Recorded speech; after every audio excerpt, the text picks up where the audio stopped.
የደምሳሽ ታምረኛው መገለጥ ከዕለታት በአንድ ቀን ተራራ ላይ ይወጣና ጥሪ ያደርጋል። ሰዎች በጠዋት ስለጮኸ ወደዛ ይሰባሰባሉ። ምንድን ነው ብለው ይጠይቁታል። ከነዛ ውስጥ አንደኛው አጎቱ ነበርና እሱም ይጠይቃል። የሆነ ነገር እንድነግራችሁ ትፈልጋላችሁ ይላቸዋል። ከሚመጣው አደጋ እንዳስጠነቅቃችሁ ልንገራችሁ አላቸው። ምንድን ነው ንገረን አሉት። እኔ ነብይ ነኝ፣ አስፈራሪ ብቻ ነኝ አላቸው። ጥፋ ብሎት ሄደ። በዚህ ምክንያት አምላኬ መገለጥ ላከልኝ ብሎ እንደዚህ የሚል መገለጥ አወረደ። ያጎቱ ስም አቡላብ ይባላል። የአቡላብ ሁለት እጆች ከሰሩ፣ ጠፉ። እርሱ ከሰረም።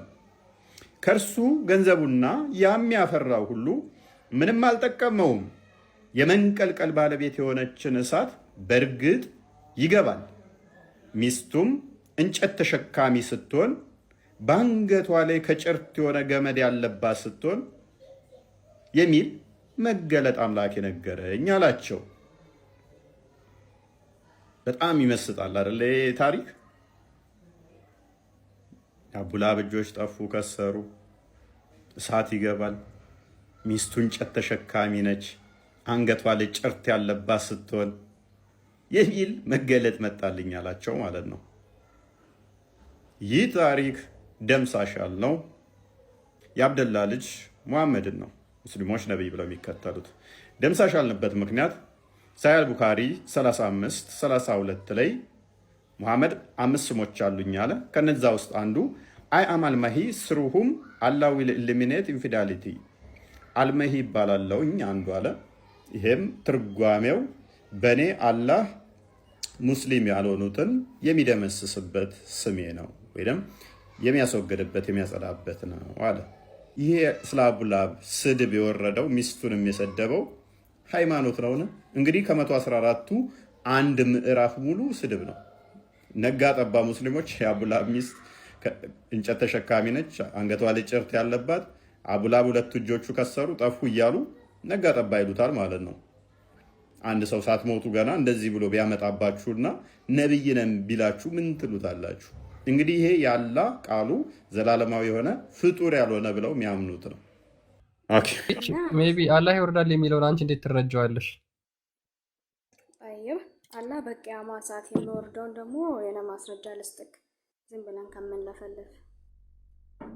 ቂያማ ቀን ነው የሚወርደው በቂያማ ሰዓት ማለት ነው። እና ደግሞ አሁንስ እናንተ ከሌሊቱ እስቲ ቆይ አትቀጠፍ እንጨርስ እንጂ ምን ነው? ቀጥይ። ጠይብ ይሰማሃል? አዎ ቀጥይ፣ ይሰማል።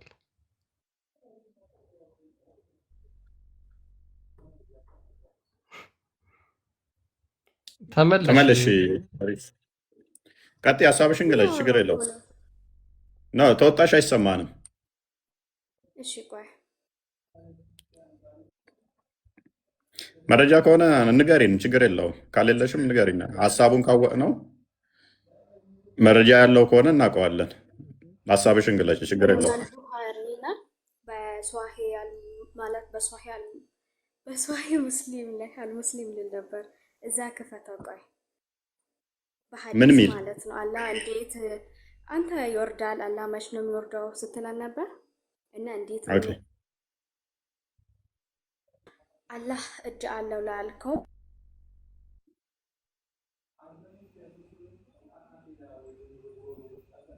አይ ቲንክ ጋር ተቋረጠ ተቋርጣለች።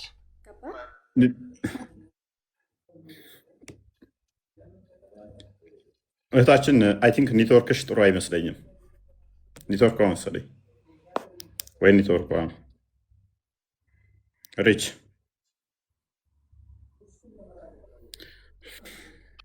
ኔትወርኳ ጥሩ አይደለም።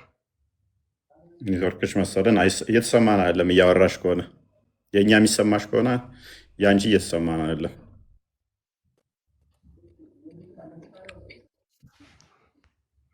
ከቅድም ኦኬ፣ አሁን ይሰማሻል? አዎ ይሰማኛል። ኦኬ እሺ፣ ቀጥይ እስኪ ምን ነበር ከተሰማሽ እያልሽ ነው የተወሰነ የነበረው? እሺ እና በቃ እሺ ይሰራ። ጥያቄ ያለሽ ጠይቂ። በቃ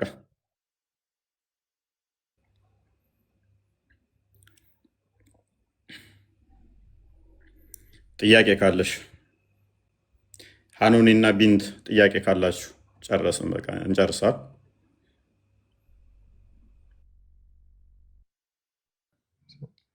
ሀኑኒ ያለሽ ቢንት ከድር አለን መርሐባ ጥያቄ ያለሽ? ፈቅደ ነበር። እኔ እንኳ ጥያቄ የለኝም። ጀዛኩሙላህ ኸይር፣ አመሰግናለሁ። እሺ በርቺ። ሀኑኒስ?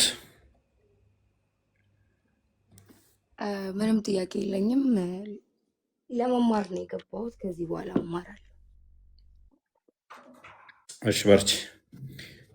ከድር ጋፊ ቀብዳ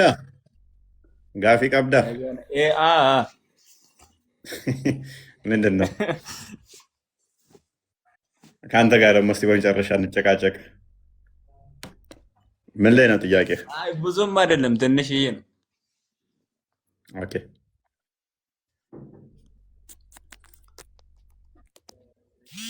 ምንድን ነው እሱ?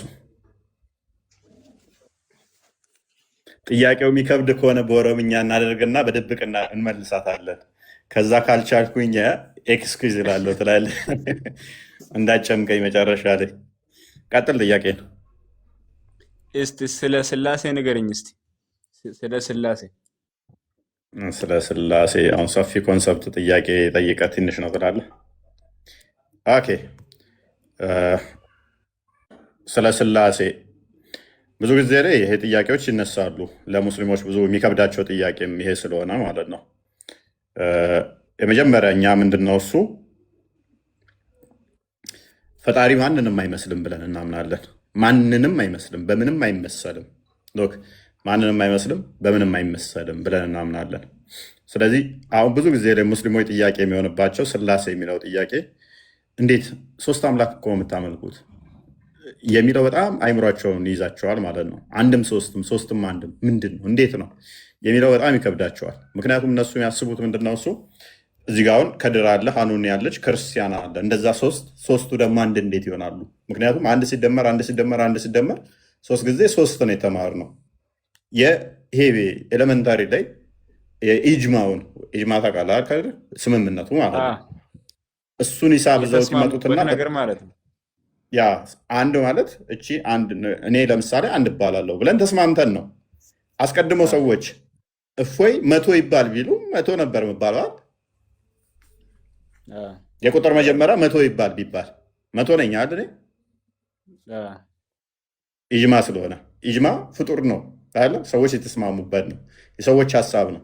ስለዚህ የሰዎችን ቁጥር ያንን የሰዎችን ስምምነት ፈጣሪን ኤግዛክትሊ ይገልጸዋል ብለው ያስባሉ። ከዛስ አንድ ሲደመር አንድ ሲደመር አንድ ሶስት ነው እንጂ የሚሆነው እንዴት አንድ ይሆናል? እንዴት ሶስት አካል አንድ መለኮት ከዛ አንድም ሶስትም እንዴት ይባላል የሚል ጥያቄ ስለሚመጣባቸው ማለት ነው።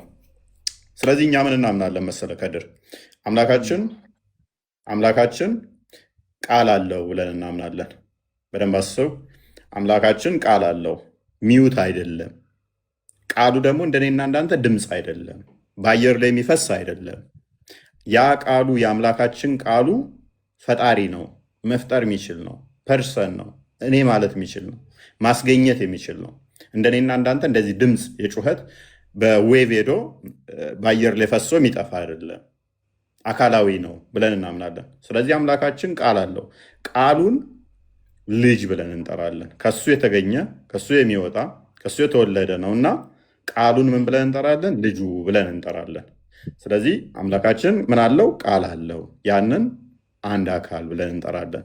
እንደገና አምላካችን ሙት አይደለም። በደንብ አስብ። ሙት አይደለም፣ ሕያው ነው ብለን እናምናለን። ያ የባህሪ ህይወቱን ደግሞ መንፈስ ቅዱስ ብለን እንጠራለን። የባህሪ ህይወቱን ምን ብለን እንጠራለን አልኩ? የባህሪ ህይወቱን እስትንፋሱን ምን ብለን እንጠራለን? መንፈስ ቅዱስ ብለን እንጠራለን።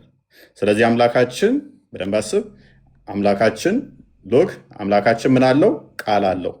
ቃል አለው አምላካችን። አምላካችን ምን አለው? የባህሪ ህይወት አለው። ስለዚህ ቃሉን ልጅ ብለን እንጠራለን፣ የባህሪ ህይወቱን መንፈስ ቅዱስ ብለን እንጠራለን። ስለዚህ ሶስት አካል ስንል ከዚህ አንጻር ነው። ያ ቃሉ አንዱ መለኮት ይሄ ያ አንድ ቃሉ መለኮት የተባለው ማለት ነው ልጁ ነው።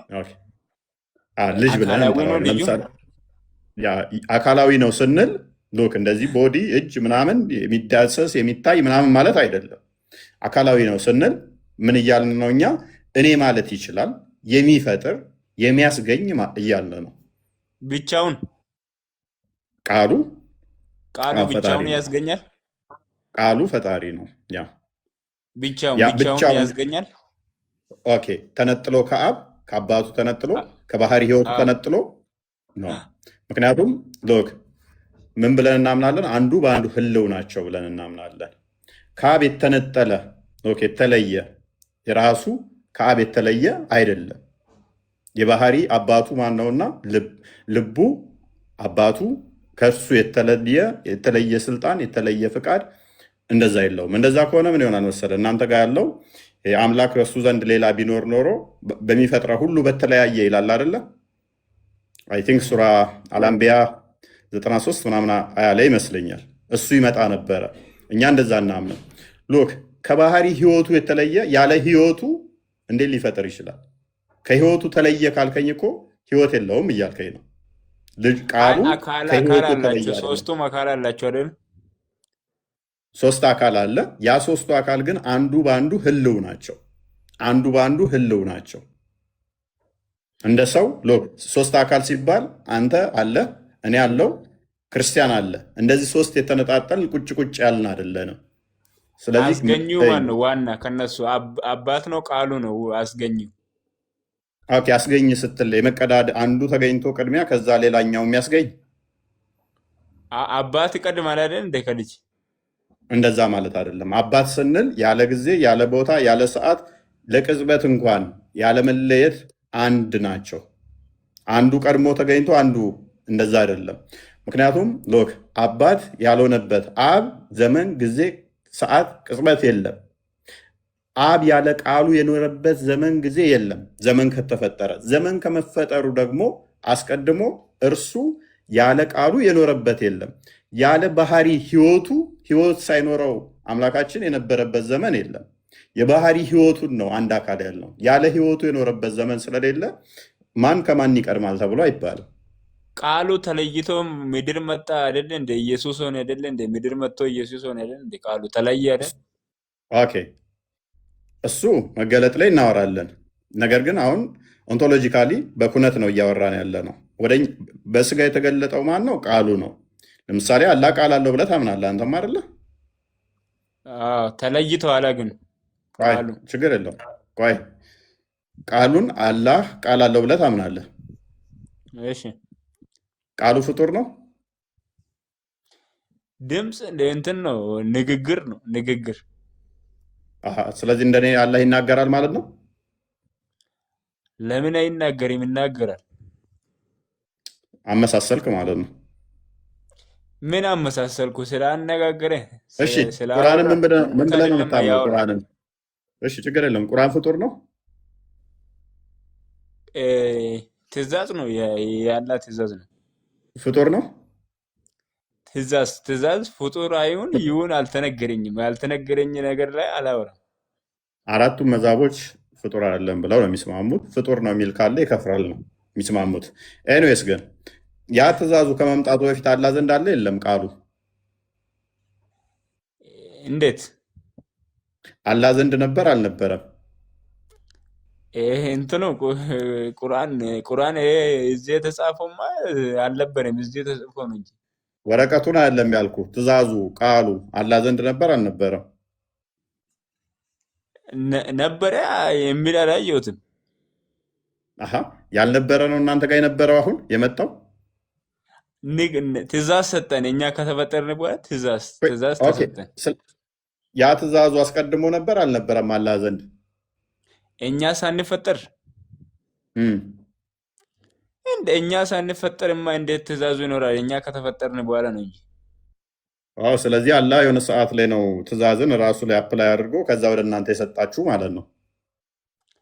እኛ ሳንገኝ ነው እንዴ ታዲያ ትእዛዝ ማን ላይ እንዲያወርድ ነው? እኛ ይሄ በዚህ እንድንተዳደር ለእናንተ ህግ የተገለጠው መቼ ያደረግ ነው? ነው። አይደለም ሎክ ለእናንተ የተገለጠው መቼ ነው? አይደለም ያለሁት።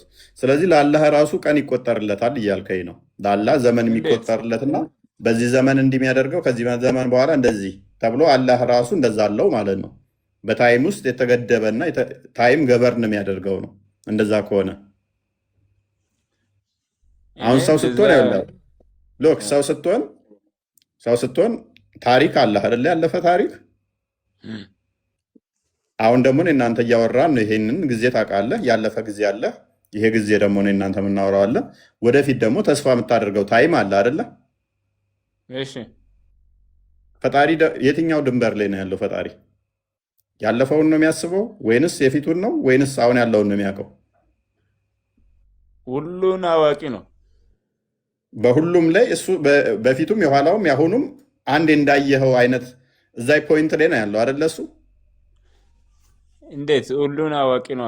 እነላህ ኩሉ ሸይን የበፊቱም ቀዲር። ለሱ እኮ የፊቱም ወደ ቢሊየን ዓመት በኋላ የሚሆነውም ጀስ እንደሆነ በቅጽበት እሱ ውስጥ አለች አለ። በሱ ውስጥ እንደዚህ ሰራ ፕላን ነው የምትለው? ፕላን አእምሮ ውስጥ ነበረ። ኖ ፕላን ገና አይምሮስ እንደዚህ የሚያቅድ ሳይሆን በሱ ዘንድ ሁሉ የተቆጠረ የታወቀ ነው አይደለ? ይሄን እንደዚህ የሚባል አላየሁትም እኔ። እንደዛ ካልሆነማ አዋቂ ፍጡር እንደሆነ አደረግከዋ። ፍጡር አደረግከው እኮ። ፍጡር አደረግከው።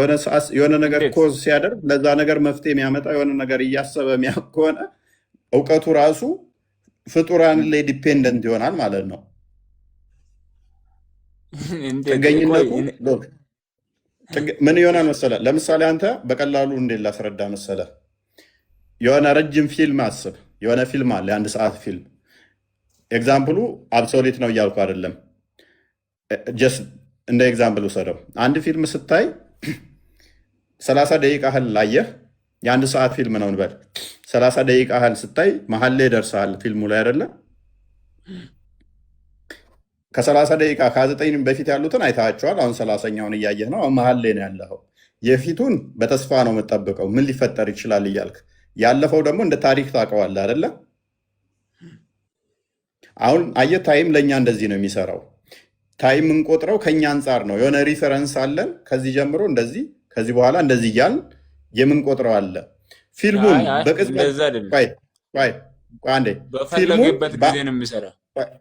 ኦኬ መስራቱን አለም ፊልሙን ልክ ጀስ በቅጽበት ውስጥ ላየው ሰው ወይንም ደግሞ ለሚያየው ማለትም ያለፈውንም መሀሉንም ወደፊቱንም ያለውን ልክ በቅጽበት እንደዚህ እይት እንደሚያደርገው ብታስበውስ ለእሱ አሁን ታሪክ አለው? ከዚህ ወደዚህ ከዛ ወደዚህ የምትለዋለው ኧረ እኔ ስለ አምላክ አይደል እንደ እኮ አለው ወይ? ምክንያቱም አምላክ እኮ እንዴ በደምብ ነው ምክንያቱም አምላክን እኮ አንተ እንዴት እያደረግከው ነው? ወደፊት ገና እንደዚህ እያደረገ በጊዜያቱ ሲፈጠር ነው የሚያውቀው አይነት እያመጣህብኝ እኮ ነው። አስቀድሞ ለማወቅ እያሰብክ ነው። ለፈጣሪ የለው በቢሊየን ዘመንም ቢሆን በሱ ዘንድ ላይክ እንደ ፖይንት እንደታየ ነው። በቃ ያለፈ ታሪክ መጀመሪያ አስቦበት አይሰራም። ወይም አስቦ አይደለም የሚሰራው። መጀመሪያ አስቦበት ወይ ፕላን አድርጎ አይደለም። ወዳው ሲፈልግ ኩን ፈየኩን ይሆናል፣ ሁን ይለዋል፣ ይሆናል። እሱም የሆነው ነዋ። ያ ሁን የሚለው ግን አስቀድሞ እሱ ዘንድ የለም ወይ? አይ እሱ ዘንድ እሱ ሲፈልግ ብቻ ነው የሚኖረው። እሱ ሲፈልግ ብቻ። ኩን የሚለው ፍጡር ነው። ኩን ያን ንግግር ነው። ንግግር ፍጡር ነው። ፈጣሪ ያ ንግግሩ ፍጡር ነው። ምንድን ነው? እሺ እሱ ምንድን ነው? እሱ እሺ እኔ አላውቀውም እሱን። ያለዛ ነው ምክንያቱም ፍጡር ነው ካልከው፣ ስለዚህ ያለ የሚፈጥርበት የሆነ ፍጡር ነገር አለው ማለት ነው። ያንን ኩን የምትለዋንም የፈጠረበት ሌላ ፍጡር ይኖረዋል። ያችንም የፈጠረባት ሌላ ይኖረዋል። ወደ ኢንፊኒቲ ውስጥ ትገባለህ ማለት ነው፣ ወደ ማያልቅ። ያችንም ለሚፈጥርበት ሌላ ኡፎና የሚያወራ የተለያየ ነው እንዴ? ውፎና እኔማ የምታወራበት አፍ የተለያየ ነው። እኔማ እኔማ ፍጡር ነኝ። ያው ስለዚህ የኔማ ንግግሮች ፍጡር ነው የሚሆነው። በጊዜያት ውስጥ የመጡ የተገኙ ከኔ የወጡ ስለሆኑ ፍጡር ነው የሚሆነው። እሱ ደግሞ የአላህም ወዲያው እንደዛ ነው ሲፈልግ ኩን እኮ የአላህም ኩን እንደዛ ነው። ይለዋል ይሆናል። ስለዚህ የአላህም እንደዛ ነው እያልከኝ ነው። እሱ ወዲያው ነው አስቦበት የአላህም ፕላን ችግር ያደርግበት የለውም። መጀመሪያ። ስለዚህ የአላህም እንደዛው ነው። ሁን የሚልበት ቃሉ የአላህም እንደዛው እንደኔ ነው ማለት ሲፈልግ ነው ምሳሌውን የሚለው አንተ ሲፈልግ ስላመጣ አንተ ሲፈልግ ስላመጣኸው እ። ሲፈልግ ነው የሚለው እሱ ሲፈልግ። ስለዚህ ሲፈልግ የሚለው ራሱ ምንን እንደሚያመጣብህ ነገር አለ ታውቃለህ። የሆነ ሰዓት ላይ የሆነ ነገር ይፈልግና ከዛ አዲስ ነገር ላዩ ላይ አፕላይ ያደርጋል። እንደዚህ ልበል ይላል ማለት ነው። እንደዛ እያልከን ነው። ሲፈልግ አዎ አዎ። ስለዚህ አላህ ስሜት ጀስት እንደ ሰው በስሜት ገበርን ይደረጋል ማለት ነው። የሆነ ነገር ሲፈልግ እንደዚህ ያደርጋል። የሆነ ነገር እያሰበ ነው እንትን የሚለው እያልከኝ ነው። እንደ ሰው እያደረክ እየሳልከው ነው። አይደለም። እሺ እሺ፣ እሱ እም። ችግር የለውም። ይሄ ስላሴ ኤኒዌይስ እኛ አስተምሮት ጋር ኢየሱስ ልመልስልህ። ያውቃል። ኦኬ እ? ኢየሱስ ይሄ ስላሴ አስተምሮትን ኢየሱስ ያውቋል፣ ያስተምረዋል ስለ ስላሴ። ኦኬ ክርስቶስ ራሱ ከሶስቱ አካል አንዱ አካል ስለሆነ ያውቀዋል ወይ ማለት ምን ማለት ነው? ክርስቶስ ሁሉን ያውቃል፣ ሁሉን ያውቃል። አንድ ሁሉን ያውቃል ከሶስቱ አካል እኮ ራሱ ነው እያልኩ ነው። አላህ ቃሉን ያውቃል አያውቅም? ከሌሊት አይደለም ቃሉን አስተምረዋል። ያውቃል? እንደዛ ቆይ ይመኑ ብሎ አስተምረዋል። ቆይ ቆይ፣ በመጀመሪያ አላህ እ፣ አምላክ መሆኑን ያውቃል? ስላወቀ ነኝ ይላል እሱ ብሏል። ኦኬ አላህ አምላክ ነኝ ብሏል። አዎ ፈጣሪ ነኝ ብሏል። አዎ። ኦኬ አንድ መረጃ ብቻ ስጠን እስቲ፣ አንድ ብቻ ራሱ ቃል በቃል ፈጣሪ ነኝ ያለበትን መሐመድ የተናገረለትን ሳይሆን ሰጣለሁ፣ በሽበሽ አንድ ብቻ ሰጣለሁ። አንድ ብቻ አንድ ደቂቃ ብቻ። እሺ አንድ ዓመት እጠብቃለሁ አይደለም አንድ ደቂቃ። አረ ወይ ኤኒዌይስ ግን ለዚህ ኦኬ፣ አጠስ አውጣ አዘጋጅ። እስከዛ ድረስ ምንድነው ስላሴን አስተምሯለሁ። ይህ ክርስቶስ ስላሴን አስተምሯለሁ። ክርስቶስ በስጋ የተገለጠ ሕያው አምላክ ነው። ስጋው ቃል በስጋ የተገለጠ ነው። እርሱ ቃል አስቀድሞ ሁሉን የፈጠረ ሁሉን ያስገኘ አምላክ ነው። አባቶች ለእነሱ ናቸውና ከነሱ በስጋ መጣ ይላል። እርሱ የተባረከ የዘላለም አምላክ ነው ይላል ሮሜ ምዕራፍ 9 ቁጥር 5 ላይ። እሱ በእግዚአብሔር መልክ ሲኖር አስቀድሞ በስጋ ተገልጧል። ያ በስጋ የተገለጠው እስከ መስቀል ድረስ እስከ መስቀል ሞት ድረስ የታዘዘው ነው። አስቀድሞ በእግዚአብሔር መልክ ይኖር የነበረው ቃል ስጋን ከመዋሃዱ በፊት በስጋ ከመገለጡ በፊት በሁሉ የሞላ በሁሉ ያለ ሁሉን ያስገኘ ሁሉን የፈጠረ የሁሉ ገዢ የሁሉ አባት የሁሉን የፈጣሪ የሆነ እርሱ ከፍጡራኑ አንጻር የሁሉ አስገኝ የሆነው እሱ በስጋ ተገለጠ። በስጋ ተገለጠ። በስጋ ተገለጠ። ስለ ስላሴ አስተምሯል ወይ ማለት ስለ ባህሪ ህይወቱ አስተምሯል ወይ? ክርስቶስ ስለ ባህሪ ህይወቱ አስተምሯል ወይ? በደንብ አስተምሯል። ስለ መንፈስ ቅዱስ አላስተማርም እንዴ? በደንብ አስተምሯል። ስለ ባህሪ ህይወቱ አስተምሯል ወይ? በደንብ አስተምሯል። በደንብ አስተምሯል። ዮሐንስ ወንጌል ምዕራፍ 15 ላይ፣ ዮሐንስ ወንጌል ምዕራፍ 16 ላይ፣ ዮሐንስ ወንጌል ምዕራፍ 14 ላይ ስለ ባህሪ ህይወቱ አስተምሯል። ስለ ባህሪ አባቱ ደግሞ ዮሐንስ ወንጌል ምዕራፍ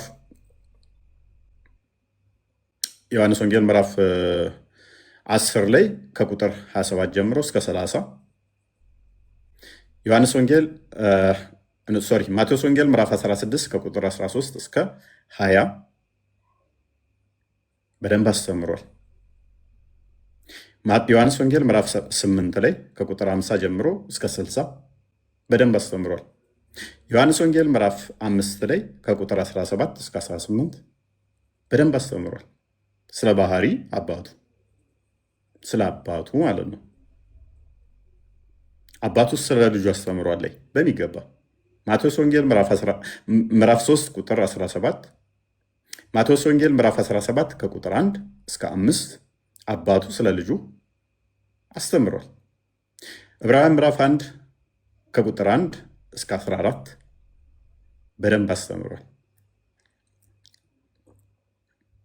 ስለዚህ በመጨረሻም በታላቁ ወደ ዓለም ሐዋርያቱን ሲልክ በማቴዎስ ወንጌል ምዕራፍ 28 ከቁጥር 19 ላይ እነሆ ወደ ዓለም ሂዱ፣ ፍጥረትን ሁሉ በአብ በወልድ በመንፈስ ቅዱስ ስም እያጠመቃችሁ ደቀ መዛሙርት ያድርጓቸው፣ እኔም እስከ ዓለም ፍጻሜ ድረስ አብሬያችሁ ነኝ በማለት አስተምሯል። ስለ ሥላሴ በማን ስም አለ? በአብ በወልድ በመንፈስ ቅዱስ ስም እያጠመቃችኋቸው ደቀ መዛሙርት ያድርጓቸው፣ እኔም ከእናንተ ጋር ነኝ እስከ ዓለም ፍጻሜ አብሬያችሁ ሆናለሁ በማለት አስተምሯል። አንብበው። አሁን ደግሞ ማለት ነው የቀራ አሁን ያነበብከው የመጽሐፍ ቅዱስ ስልጣን ተሰጠኝ ይላል እንጂ አለኝ አይደለም። ተሰጠኝ ነው የምለው። ስለምን ስልጣን ነው የምታወራው? ስለ ስልጣን አላወራውም እኮ። ስልጣን በምድር በሰማይ ተሰጠኝ ተሰጥቶት ነው። እሱ ችግር የለውም እፈታላለሁ። እሱን ደግሞ እሱ የሚገኘው እኔ የጠቀስኩት ጥቅስ እና አንተ የምትጠቅሰው ጥቅስ ይለያያል። እኔ የጠቀስኩት ማቴዎስ ወንጌል ምዕራፍ 28 እኔ የጠቀስኩት ምዕራፍ 28 ቁጥር 19 እና 20 የጠቀስኩት። አንተ የምትጠቅሰው ደግሞ ምዕራፍ 28 ከቁጥር 14 አካባቢ 14 ወይም 18 እንደዚህ አካባቢ ላይ የሚገኝ ጥቅስ ነው የጠቀስከው። ወይም ደግሞ አስቀድሞ ትንቢት አለ። ትንቢቱ የሚገኘው ደግሞ ትንቢተ ዳንኤል ምዕራፍ 7 ቁጥር 13 ላይ የሚገኝ ነው። አሁን ያንተን አንጣውና መልስልሃለሁ። እሱን ደግሞ እኔ አምጥቻለሁ። ማን ነው ሰጪው? ማን ነው? ኦኬ መልካም፣ በደንብ አስተውል። ክርስቶስ ምን ብለን ነው መሰለህ የምናምነው እኛ? እርሱ በስጋ ከመገለጡ በፊት ቃል ሁሉን የፈጠረ ሁሉን ያስገኘ ሁሉን የሰራ ሁሉን ያበጀ፣ በመጀመሪያ ቃል ነበር፣ ቃልም በእግዚአብሔር ዘንድ ነበር፣ ቃልም እግዚአብሔር ነበር፣ ሁሉ በእርሱ ሆነ፣ ከሆነውም አንዳችስ እንኳ ያለ እርሱ አልሆነም ይላል ዮሐንስ ወንጌል ምዕራፍ 1 ቁጥር 1 እስከ 3 ድረስ። ሁሉ የሆነው በቃል ነው። ቁጥር 10 ላይ ደግሞ እርሱ በዓለሙ ነበረ፣ ዓለሙም በእርሱ ሆነ ይላል። በዓለሙ ነበረ ቃል። ዓለም ሁሉ የተፈጠረው ደግሞ በማን ነው ይላል? በቃል ነው የተፈጠረው ይላል። ቁጥር 14 ላይ ስትሄድ ግን ቃልም ስጋ ሆነ ጸጋና እውነትን ተሞልቶ በእኛ አደረ፣ አንድ ልጅ ከአባቱ ክብር እንዳለው ክብሩን አየን ይላል። ስለዚህ ያ ቃል በደንብ አስተውል፣ ክርስቶስ ስግው ቃል ነው። ስጋ ብቻ አይደለም። በደንብ አስተውል፣ ክርስቶስ ስጋ የተዋሃደ ነው። ቃል ስጋን ተዋህዶ የተገለጠ ስለሆነ ስጋ ብቻ አይደለም። እንደኔና እንዳንተ ስጋና ደም ብቻ አይደለም። ያ ቃል ሁሉን የፈጠረ ሁሉን ያስገኘ ሁሉን የሰራ እርሱ ስጋን ተዋህዶ መጣ። ቆላስይስ ምዕራፍ 2 ቁጥር 9 እንደሚናገረው የመለኮት ሙላት በሰውነቱ ተገልጦ ይኖራል ስለሚል ማለት ነው። ስለዚህ ያ የምታየው ክርስቶስ መለኮት የተዋሃደው ነው። ስለዚህ አንተ ማን ነው ስልጣን በምድር በሰማይ ተሰጠው ይላል ማቴዎስ ወንጌል ምዕራፍ 28 ቁጥር 14 ወይም 18 እንደዚህ አካባቢ ይመስለኛል የሚገኘውን አልከን። ይሄ መቼ መሰለ? አስቀድሞ ትንቢት ተነግሮ ነበረ። ትንቢተ ዳንኤል ምዕራፍ 7 ላይ ቁጥር 13 ላይ የሰው ልጅ የሚመስል በደመና ይመጣል። በደንብ አስተውል። ሰው ልጅ የሚመስል በደመና ይመጣል፣ ስልጣን በምድርና በሰማይ እንደተሰጠው እርሱም ስልጣኑ የማያልፍ እንደሆነ ይናገራል። ስልጣኑ ምን ማይል? የማያልፍ። ነገስታት ሁሉም ልብ በል፣ ነገስታት ስልጣናቸው ከሞቱ በኋላ ያልፋል፣ በሌላ ንጉስ ይተካል። ያ ግን የሰው ልጅ የሚመስለው በደመና የሚመጣው ስልጣን የተሰጠው የተባለው በደመና የሚመጣው በብሉይ ኪዳን የሚጠብቁት በደመና የሚመጣ አምላክ ብቻ ነው ብለው የሚጠብቁት አምላክ ነው፣ በደመና ይመጣል ብለው የሚጠብቁት። ይሄ ቁርአንህ ላይም አለ። ከዘር ታውቀዋለህ ብዬ አስባለሁ። ሱረቱ በቀራ 210 ላይ ይገኝልሃል። እነሆ በደመና አላህና መላእክቱ በደመና ጥላ ውስጥ ይመጣሉ ይላል። ስለዚህ በደመና ውስጥ የሚመጣው ፈጣሪ እንደሆነ በብሉይ ኪዳን ይጠበቅ ነበረ። ክርስቶስ ደግሞ በደመና እንደሚመጣ ደጋግሞ ማቴዎስ ወንጌል ምዕራፍ 17 ላይ ዮሐንስ ራእይ ምዕራፍ 1 ቁጥር 17 ላይ ተናግሯል። በደመና እንደሚመጣ የወጉት ሁሉ እንደሚያዩት ትንቢተ ዘካርያስ ላይ አስቀድሞ በትንቢት ስላለ ማለት ነው። በደመና ይመጣል። ስልጣን በምድር ላይ ሰጪው ማነው? ስልጣኑን የሰጠ በምድር በሰማይ ያሉትን ሁሉን ዓለማትን የፈጠረው ቃል ከሆነ የሁሉ አስገኝ ነው። ስልጣናት፣ ነገስታት ሁሉ የተፈጠሩትም ደግሞ በቃል ነው። ታዲያ ለምንድን ነው ስልጣን በምድር በሰማይ ተሰጠው የተባለው ከተባለ ቅድም እንዳልኩ ቃል አስቀድሞ ስጋን ከመዋሃዱ በፊት የሁሉ ፈጣሪ የነገስታትም ንጉስ ሁሉን እነኛን ሁሉ የፈጠረው ስልጣናትን ሁሉ የሚፈጥር ሁሉን የፈጠረው ያ ቃል ብቻ የነበረው ስጋን ተዋሃደ። ስጋ አስቀድሞ ተገዢ ነበረ። በደንብ አስተውል። ስጋ ተገዢ ነበረ። ስጋ የገዢነት ክብር አገኘ፣ ገዢ ሆነ ማለት ነው። ቃል ስጋን ሲዋሃድ ክርስቶስ ማለት ነው። ክርስቶስ የያዘው ስጋ ምን ሆነ ማለት ነው? ቃል የተዋሃደ ስለሆነ አምላክ ነው። ስለዚህ ክርስቶስ ምንድን ነው? አምላክ። ስጋው ቃልን ገንዘብ ስላደረገ ጊዜ ተዋህዶ ቃል ምን ሆነ? ስጋ ምን ሆነ? የቃልን ስጋ ገንዘብ አደረገ። ተሰጠው ሲል ስጋ ምን ሆነ ማለት ነው? በሰማይ በምድር ገዢ ሆነ ማለት ነው። ቃል አስቀድሞ ሁሉን የፈጠረ ሁሉን ያስገኘ ነው። ልክ ቃል ስጋ ምን ሆነ? ቃል ስጋን ሲዋሃድ ምን ሆነ? ገዢ ሆነ። ያንን ለማሳየት ነው። ለምሳሌ አንድ ኤግዛምፕል እንደዛ የሚል ስጠኛ። ምኑን በስጋ ነው ምናምን የምታወራን ነገር በማስረጃ የምኑን ማስረጃ? አሁን ይሄን ላይ ያወራው ማስረጃ ስጠኝ። ስልጣን ተሰጠኝ ስል ለአንድ አምላክ ነው እየሰጠ ያለው። አንድ አምላክ ለአንድ አምላክ ማለት ሁለት አምላክ አለ ብለን አናምንም። አንድ ፐርሰን ነው ለአንድ ፐርሰን እያቀበለ ያለው አናምንም። አንድ አምላክ ለሌላ አምላክ እያልን አናምንም እኛ። ያው እንደዚህ ተሰጠኝ ስል ማን ነው ሰጪው ታዲያ? አሁን እኮ እየነገርኩ ነበረ፣ እየተረዳህ አልነበረም ማለት ነው። ቀጥታ በመጽሐፍ ቅዱስ ማስረጃ አሳየኝ። ኦኬ፣ አሁን መክፈት ክርስቲያን ወጥቷል። ማንም የሚከፍትልህ የለም። አክቹዋሊ ቦታውን ንገረኝ። ችግር የለውም። ችግር የለውም። ምን ላንብብልሽ? የአንተን ቀጥል። እስከዛ እኔ አንድ አንብብልህ እኔ አነብልሃለሁ። እሺ ቀጥል። አንብብ። ይኸው ቀጥል። አይታየኝም። አልከፈትክም። ከፍተሃል?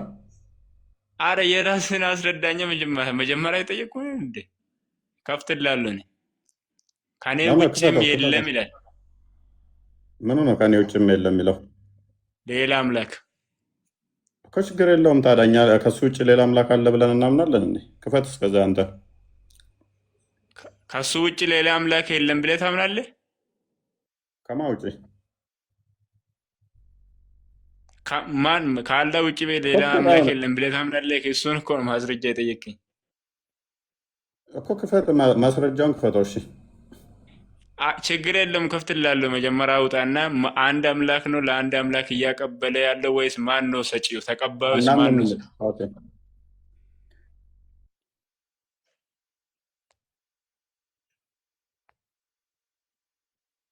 ኦኬ፣ አንድ መክፈት የሚችል ካለ መግባም ይችላል። አንድ መክፈት የሚችል አንድ ቁጥር ንኩና ክፈቱለት። መክፈት የሚችል ካለ አሳያለሁ። ችግር የለውም። ምን መጽሐፍ ላይ ነው ላውጣልን? ትርጓሜ አለን ወንድማችን ነኝ። አንተ እንደምተረጉመው ሳይሆን ትርጓሜ አለን። መጽሐፍም ማን ነው ተርጉምና ተጠቀም ያለ? ኦኬ፣ መጽሐፉ ራሱ የቱ ጋር ነው ተርጉሜ ተጠቀም ያለ? እሰጥሃለሁ። ተረጋጋ። ቆይ የራስን ግን አታወጣም እንዴ? እስከዛ አወጣለሁ። መጀመሪያ ማስረጃ ስጠኝ። እኔ ነበርኩ ቀድሜ ጠየቅኩ እኮ። እኔ ያወጣልሃለሁኝ አልኩህ እኮ። ቤላለሽ መክፈት ያለሽ ክፈተው። አንተን እስከዛ ኦኬ። ኤኒዌይስ እሺ፣ ራስህ መክፈት ትችላለህ። ክፈት። እሺ ክፈተው። እኔ ልስጥህ ጥቅስ። ምን ጥቅስ? ክፈተው። ምን ጥቅስ? ክፈት። እሺ ክፈት። አንዴ መጽሐፍ ቅዱስ እነግርሃለሁ። ክፈተው። እሺ ምን ላይ ነው ክፈት? ዮሐንስ ወንጌል ምዕራፍ 28 ኖ 17ን አንዴ ክፈተው። 17 ቁጥር 10 እሺ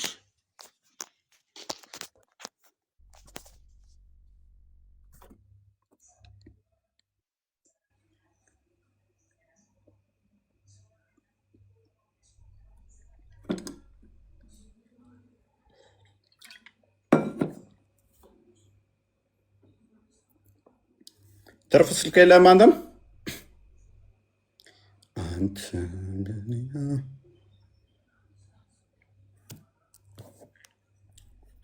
ከድር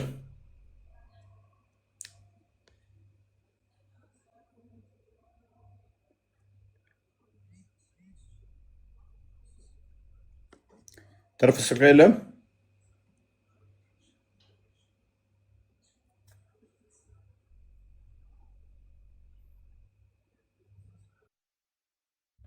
ትሰማለህ? ውስጥ ላይ እያወጣው ነው። አንዴ እሺ ቀጥል። ድምፄ ከተሰማ ውስጥ ላይ እያወጣው ነው።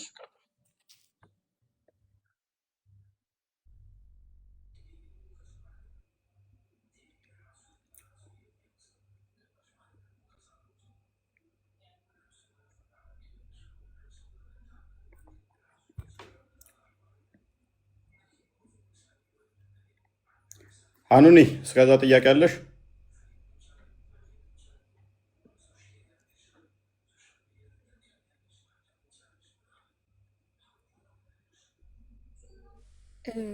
አንድ ጥያቄ አለኝ።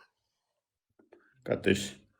ማለት እኔ ለመማር ነው የገባሁት። በእርግጥ ግን ለምሳሌ አሁን እፎይ እኛን አላህ ጭንቅላት አለው ምናምን ብለን እንደምጠይቀን አንተ እግዚአብሔር ጭንቅላት አለው ብለን ብንጠይቅ ምንድን ነው መልስ? ኦኬ እኛ እግዚአብሔር መንፈስ ነው ብለን አንድ እናምናለን። ከዛ በኋላ እነኚህ የአካል ክፍልፋዮችን እናንተ አሁን ግማሽ አጸደቃችሁ፣ እጅ አለው እግር አለው አላችሁ።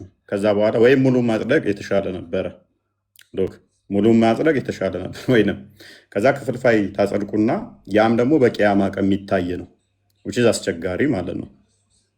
በቂያማ ቀን የሚታይ እጁ አለው እግር አለው የሚታይ ከዛ የተገደበ ቦታ ያለ በደንብ አስበኝ። የተገደበ ቦታ አለ፣ ያ ስፔስ እና ፕሌስ ኦኮፓይ ማድረግ የሚችል ይሄ አስቸጋሪ ያደርገዋል። ሞሮፍ እኛ የምናምነው ምንድነው እሱ ፓርቶች እግዚአብሔር እንደዚህ የአካል ክፍሎች አሉት ብለን አናምነው።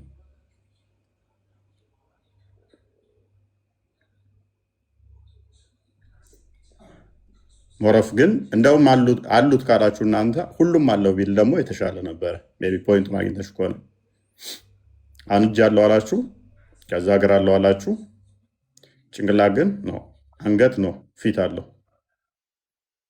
ሴንስ አይሰጥም። እኛ አምላክ በሁሉ የሞላ ለአምላክ ከዚህ እስከዚህ ተብሎ ማይነገርለትም፣ በዚህ በዚህ ያለ ብቻ ተብሎ ማይነገርለትም። እንደዛ ነው እኛ ምናምን። ፕላስ ደግሞ መለኮትን እንደዚህ ጀርባው እንደዚህ ፊቱ እንደዚህ ተብሎ አይነገርለትም። ለፍጡር ነው የሚነገረው። ጀርባ፣ ግራ፣ ቀኝ፣ ፊት፣ ኋላ ተብሎ ለመለኮት አይነገርም ብለን ነው ምናምነው እኛ።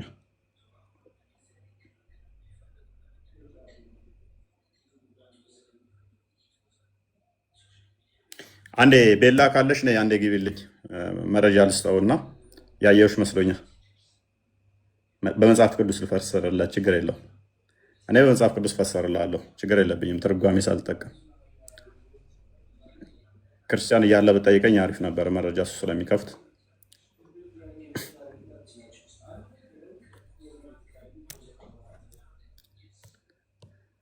አንተ ብለያ ቤላለሽ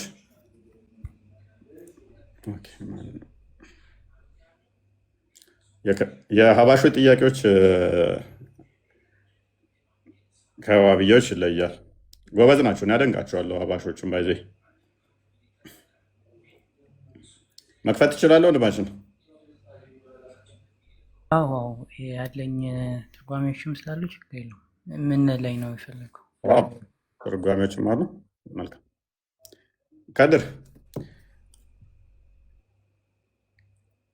ከድር ይመለስ። ቆይ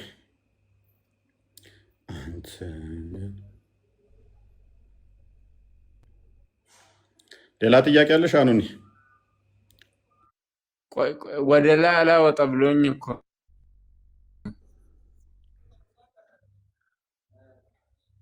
ስክሪን ሹቱን አላወጣ ብሎኝ ነው።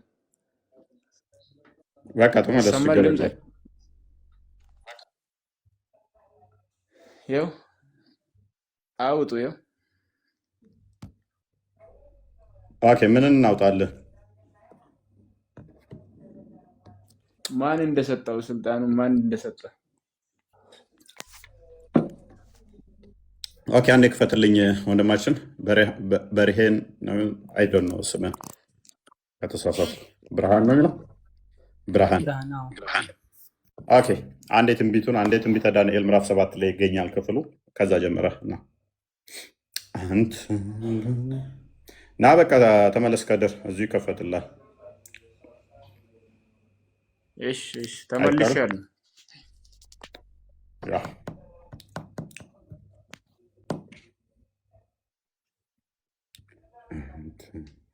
ብሬህ አለ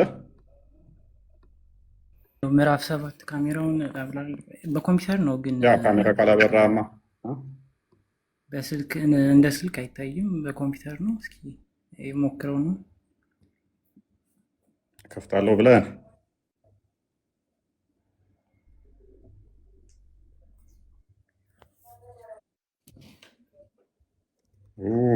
አይታይም፣ ብዙ አይታይም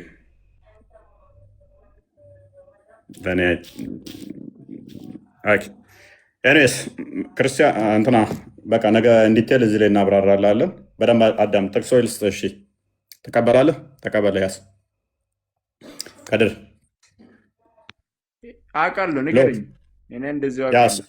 ስልጣን በምድር በሰማይ ተሰጠኝ የሚለው ትንቢተ ዳንኤል ምዕራፍ 7 ላይ ቁጥር 13 ላይ ያለልህ ትንቢቱ፣ ያ ስልጣኑ ማያልፍ ነው አይደለ? የሚሰጠው እዛ ጋር እንደዛ የሚል የለም። ክፍሉ ላይ አንብበው። እሺ ምዕራፍ 7 ቁጥር 13 ከማቴዎስ 28 ነው እየጠየቅኩ ያለው። ችግር የለውም። አስቀድሞ ትንቢት አለ አልኩህ እኮ ትንቢቱን። ምክንያቱም መጽሐፍ ቅዱስ በመጽሐፍ ቅዱስ ይፈሰራል። ትንቢት ይሰጠዋል ሳይሆን ራሱን ነው የጠየቅኩህ እኮ። አዳምጣ። ተሰጠኝ አላል፣ ይሰጠዋል የሚለው ደግሞ አስቀድሞ ትንቢቱ አለ አይደለ? አስቀድሞ እንደሚሰጠው ትንቢቱ ተነግሯል። አንዳንድ ጥቅስ ነው ያነበብከው። ለሱ ተብሎ ስሙ የለ እዛ ጋር ስም አለው ለሱ የተባለ አንብበው። ክፍሉን አንብበው። የለም ስሙ እዛ ጋር የለም እኮ። አንብበው ክፍሉን። የለም ፎቶ ክፍሉን አንብበው። እሺ ምን ይላል? እኔ ልስጥ በቃ ክፍሉን አንብበው። ለምን ትሰጠኛለህ? ምንድን ነው የምትሰጠው? ቆይ እሺ ችግር የለውም። አንተ ያመጣኸው ላይ ደግሞ ልቅበር። እሺ ቀላለሁ። አንተ ያመጣኸው አስተምሮ ላይ እንዴት እንደምቀብር ላሳየህ። አንብበው ክፍሉን። እሺ እኔ ልስጥ። ቆይ አንብበው። አንተ ያመጣኸውን ጥቅስ አንብበው። እሺ ላውጣና ቆይ እስኪው ስክሪንሾት ምንድን ነው በጭንቅላት አታውቅም እንዴ? አንተም እንደ ዋብዬዎች ጭንቅላት አይሰራም። ሰው እንዲያይ ነው። ሰው እንዲያይ ነው። አሁን የለም ስላልክ ሰው እንዲያይ ነው። ኖ የለም አልወጣኝም። አንብበው። ላኢላሃ አለ። ላ ማለት የለም ኢላላህ ከኔ ውጪ። ቆይ የአንተን አይደለም የኔን ነው። የኔ መጽሐፍ ቅዱስ ላይ አውራኝ። ወደ አንተ እንመጣለን። እስልምና ላይ እንመጣለን። እስልምናው ላይ እንመጣለን። መጽሐፍ ቅዱሱ ላይ ታጫውተው። ምን እንበል? የለማ ማስረጃ ምን እንበል? አንብበው። ምን ይላል? እኔ ለአንተ ለምን አነባለሁ? ማስረጃ የራስ ነው የምታነበው። አንተ በእናትህ በጣም አስቸጋሪ ሰው ነህ። በቃ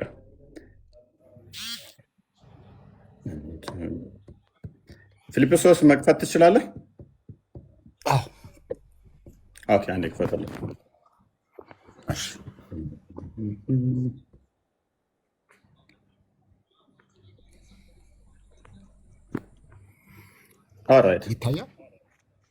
ይታያል። አስቀድሞ ትንቢቱ ይሄ ነው።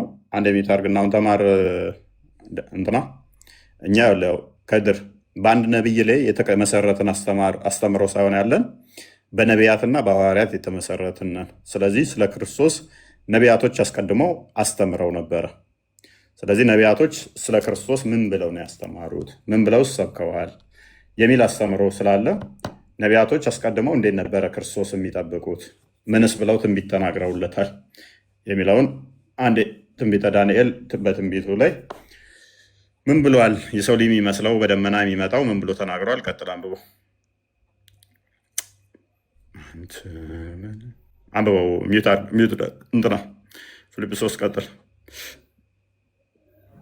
እሺ ከቁጥር 13 ጀምር ያለውን ላንብብ። በሌሊት ራእይ አየሁ፣ እነሆም የሰው ልጅ የሚመስል ከሰማይ ደመናት ጋር መጣ፣ በዘመናት ወደ ሸመገለው ደረሰ፣ ወደፊቱም አቀረቡት። ወገኖችና አሕዛብ በልዩ ልዩ ቋንቋም የሚናገሩ ሁሉ ይገዙለት ዘንድ ግዛትና ክብር መንግስትም ተሰጠው። ግዛቱም የማያልፍ የዘላለም ግዛት ነው፣ መንግስቱም የማይጠፋ ነው ይላል። እናመሰግናለን። ከዛ ማቴዎስ ወንጌል ምዕራፍ 28 ላይ ቁጥር 19 እና 21 ከፍተልናለ። በደመና የሚመጣ መንግስቱ የማይጠፋ አዳምጥ ፕሊስ፣ ፓኒክ አታርጋው። አዳምጥ እኮ ተሰጠው። ያ የሚመጣው ምንድን ነው? መንግስቱ ምንድን ነው? የማይጠፋ መንግስቱ ማይጠፋ ነው አይደለ? ወንድማችን ከድር ና ማይክን አንሳው። ተሰጠው ስጦታ መንግስቱ ነው ማይጠፋ ነው፣ በደመና የሚመጣ ነው አይደለ? ያ በደመና ስጦታ እኮ አዳምጥ። በደመና ስጦታ የሚመጣ ደግሞ ይቀማል አንድ ቀን እኮ አዳምጥ። እሺ ከድር ፕሊስ፣ ለመረበሽ ነው የፈለግከው? ሰው በደመና የመጣው ስልጣንና እንትን አይምን መንግስቱ ምንድን ነው? እሱ የማይጠፋ ነው። ኦኬ ማቴዎስ ወንጌል ምዕራፍ 28 ቁጥር 19 ላይ የትንቢተ ዳንኤል ሲጠብቁት የነበረው ለእሱ እንደሆነ ክርስቶስ ኮት አደረገው ማለት ነው። ንግስናው የማይጠፋ እንግዲህ ኦኬ ከቁጥር 18 ጀምሮ ኢየሱስም ቀረበና እንዲህ ብሎ ተናገራቸው፣ ስልጣን ሁሉ በሰማይና በምድር ተሰጠኝ። ለፍጡር በሰማይ በምድር ስልጣን የተሰጠው ማን ነው? እሱ ከድር የምታውቀው ለሙሐመድ በምድር በሰማይ ስልጣን ተሰጥቶታል። ሰጪው ማን ነው ነው አልኩ። ማን ነው ሰጪው? ቆይ ፓኒክ አታርግ። ጥያቄ እሱ ይሄ በምድር በሰማይ የተሰጠው በእስልምና ለፍጡር አለ አይደለም? ሰጪውን ንገረኝ። ችግር የለውም አምናለሁ። ችግር ሰጪውን የለውም፣ ንገረኝ። እንስማማለን። ችግር የለውም። አብ ብትል መንፈስ ቅዱስ ብትል ችግር የለውም። ምክንያቱም አንድ መለኮት ስላለ አብ ሰጠው ብትል ችግር የለውም። ችግር አንድ አምላክ ለአንድ አካል ሊሰጠው ይችላል? ይበላለጣሉ? አብ ያለው አይበላለጡም። አብ ያለው ሁሉ ወልድ አለው። ከተበላለጡ ታዲያ ሰጠው ማለት ምንድን ነው? መች ተበላለጡ? መች ወጣኝ ነኝ? ያው ሰጠ እያለ እኮ ነው። እሱ ሰጠ ልትል ትችላለህ። ተሰጠው ከዛ ይበልጧል ማለት ነው ከሰጠው። መች ወጣኝ ነኝ? የአንተ አፈታት ነው እሱ። አብ ያለው ሁሉ ወልድ አለው አልኩህ እኮ። ቆይ አዳምጥ። የት አለ? አብ ያለው ቆይ የት አለ? እዚህ ጋር የትም አታመልጠኝም። አይዞህ ተረጋጋና አዳምጥ። አሁን ተማር። እኔ ዋብዮች ነው ያለውም ከድር ጨምቄ አጥቤ ነው ማሰጣ። ተረጋጋ። እዚሁ የጠቀስከው ክፍል ላይ በደንብ አስተውል። ምን አላቸው እንግዲህ? ሂዱና አሕዛብን ሁሉ በአብ በወልድ መንፈስ ቅዱስ ስም ምን አሕዛብን በአብ በአባቴ ስም በወልድ በመንፈስ ቅዱስ ስም ራሱን ምንትን ብሎ ልጅ መሆኑን ነገረንና እያጠመቃችሁ ደቀ መዝሙርት ያደርጓቸው። እነሆ እስከ ዓለም ፍጻሜ ሁልጊዜ ከእናንተ ጋር ነኝ። ስልጣን የተሰጠው ፍጡር የሆነ አካል እስከ ዓለም ፍጻሜ አብሮ ሊሆን ራሱን የአብ ልጅ ነኝ ብሎ ሊናገር አይችልም።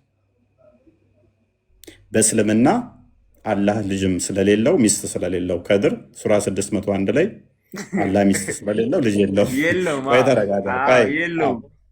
እኮ ሚስት ስለሌለው ማለት ነው። ስለዚህ እዚህ ጋር ደግሞ ምን አለኝ? እዚህ ጋር ደግሞ ክርስቶስ ምን አለኝ? ያ ስልጣን ተሰጠኝ ያለ ወልድ ከአብ ጋር ራሱን አካቶ ምን አለ? ከመንፈስ ቅዱስ ጋር አካቶ ምን አጥምቆ አለ። እንደዚህ ማለት ትችላለህ አንተ ወይንም አላህ ሙሐመድ እኔ በእኔ ስም ቆይ በከድር ስም በአላህ ስም እና በጅብሪል ስም ሰዎችን እንዲያምኑ አድርጉ ምናምን ማለት ትችላለህ? ራስን ከአላህ ጋር አስተካክል። እኔ አልወጣኝም። ለምን ነው በልስ አልወጣኝም። በእኔ ሰጪው ነው በአላህ ልጅ የፈለኩት። ስም ምንጩ ጎበዝ፣ ከን ነው። ችግር የለው እሱን አሳያለሁ፣ ፈታላለሁ። እዚች ጋር ግን ትንሽ እስልምና መጠለስ ስላለበት ነው፣ የእናንተን አርጉመንት በደንብ ማፍረስ ስላለበት ነው። እንግዲህ ስለዚህ ክርስቶስ የአብ ልጅ መሆኑን ከተማመንን በእስልምናው ደግሞ አላህ ልጅ ስለሌለው በዚህ ጥቅስ መሰረት ክርስቶስ ተናግሮታል ባላችሁት መሰረት በሰማይ በምድር ስልጣን ስላለው ሙሐመድ ደግሞ ከሰማይ በታች መካ ውስጥ ባለው ላይ እንኳን ስልጣኑ ማነው? የክርስቶስ ነው። አብም ሰጠው በል ለጊዜው አብ ሰጠው ብትል ችግር የለውም። ለጊዜው ብቻ ሳይሆን ኢተርናሊም አብ ሰጠው ብትል ችግር የለውም። አብ በሰጠውም ክርስቶስ በስጋ በተገለጠው በሙሐመድ ላይ ስልጣን አለው። አንድ የሙሐመድ ጌታው ነው። ሁለት የሙሐመድ አዛዡ፣ ፈላጩ፣ ነፍሱን ተቀባዩ፣ ገዳዩ የፈጠረው ማን ነው? ክርስቶስ ነው። ስልጣን በምድር በሰማይ ያለው የተቀበለው እርሱ አንተ በምትለው ባመጣኸውም ያንተም የኔም አሁን በነፍሳችን ላይ እንኳን ስልጣን ያለው ክርስቶስ ነው ማለት ነው። ስለዚህ እስከ ዓለም ፍጻሜ ድረስ በአብ በወልድ መንፈስ ቅዱስ ስም እያጠመቃችሁ ደቀ መዝሙርቴ ያድርጓቸው አለ። ስለዚህ ስላሴን በደንብ አስተምሮ ነገረን እዚህ ጋር ማለት ነው። አላህ ደግሞ የባህሪ ልጅ ካለው ወይ አዳምጥ፣ የባህሪ ልጅ ካለው ሱረቱ ዙሩፍ ላይ 81ኛው አያ ላይ ሜቢ አታውቀው ይሆናል ከድር ለአራማን ልጅ ካለው ከተገዢዎች የመጀመሪያው ነኝ በል ይላል። ክርስቶስ እዚሁ ባመጣው ጥቅስ ላይ ደግሞ እኔ የአራማን ልጅ ነኝ ብሏል፣ የአብ ልጅ ነኝ ብሏል። የአብ ልጅ ከሆነ ደግሞ ትገዛዋለህ ማለት ነው። ስልጣን ተሰጠው ብትልም ስቲል ልጁ ነኝ ስላለ ለዛ ለልጁ ተገዢ ነህ። በሰማይ በምድር ስልጣን ተሰጥቶኛል ብሏል። ፎርሴ ለእኔም ሊሰጠኝ ይችላል። ችግር የለውም እኮ ለእኔስ ሊሰጠኝ ይችላል። ወይ አዳምጥ፣ ልጁ ነው። ልጁ ስለሆነ ኖክ ወይ ልጁ ስለሆነ በልብ የታሰበ በቃል ይነገራል። ስለዚህ የአብ የሆነ ሁሉ የልጁ ስለሆነ ተረጋጋ፣ ፓኒክ አታድርግ። እስልምናዊ ጠለዝ ቆይ ትንሽ። ስለዚህ ሱረቱ ዙሩፍ መሰረት 81ኛው አያ ላይ አላህ ልጅ ካለው ልጁም አምላክ ነው፣ ገዢ ነው የሚሆነው። አንድ የቁርአኑን ክፈተው። ስለዚህ ለልጁ ምን ይኖረዋል? ስልጣን ይሰጠዋል። ስልጣን አለው ማለት ነው። በቁርአንህም መሰረት አባቱ ስልጣን ካለው ልጁም ስልጣን አለው ነው 43:81። ስለዚህ አባቱ ገዢ ከሆነ አባቱ ስልጣን ካለው ልጁም ስልጣን ይሰጠዋል። ስልጣን አለው የባህሪ ልጁ ከሆነ ማለት ነው በቁርአንህ መሰረት። እኛ ግን አስቀድሞ ቃል ከአብ ያልተናነሰ ከአብ ያልተለያየ አንዲት ስልጣን፣ አንዲት ፍቃድ፣ አንዲት አገዛዛለች ብለን ነው የምናምነው። ይሄንኛው ስለምን እንደተነገረ እንመጣበታለን። ለአራማን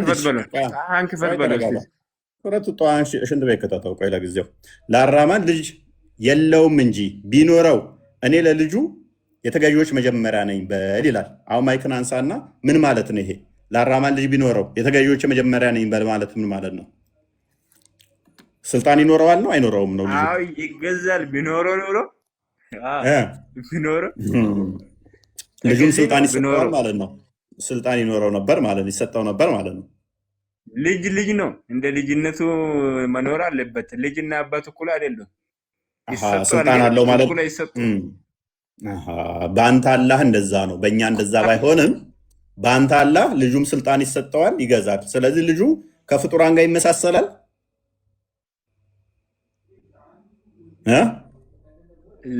ልጅና አባት ምን ያገናኘው? ልጅ ላይ አባት ሌላ ልጅ ሌላ። ልጁ አሁን አራማ ልጅ ቢኖረው ይሰጠዋል እና ገዢ ይሆናል አልከኝ። ስለዚህ በምድር በሰማይ ገዢ ይሆናል ማለት ነው። ስልጣን ይሰጠዋል አልከኝ። ልጁ ከፍጡር ጋር ተመሳሳይ ነው። ልጁ ከፍጡር ሰው ጋር ተመሳሳይ ነው። የለውማ። ቢኖረው ነው ገዢ ይሆናል ያለው። ቢኖረው የሚባል ቀልድ ነው። እሺ እንመልሰው፣ አሁንም እንመልሰው። ስለዚህ በደንብ አስተውል እኛ። ስለዚህ ክርስቶስ ስልጣን በምድር በሰማይ ተሰጠኝ ሲል አንዱ አብ ሰጠው። ስለዚህ አብ ሰጠው ቢባል ችግር የለውም ስል ምን አልክ አንተ? ኦኬ አንደኛው ሰጪ አንደኛው ተቀባይ ይሆናል ወይ? አብ ያለው ሁሉ ወልድ ያለው ነው። ዮሐንስ ወንጌል ምዕራፍ 17 ቁጥር 10 አንዴ ክፈተው።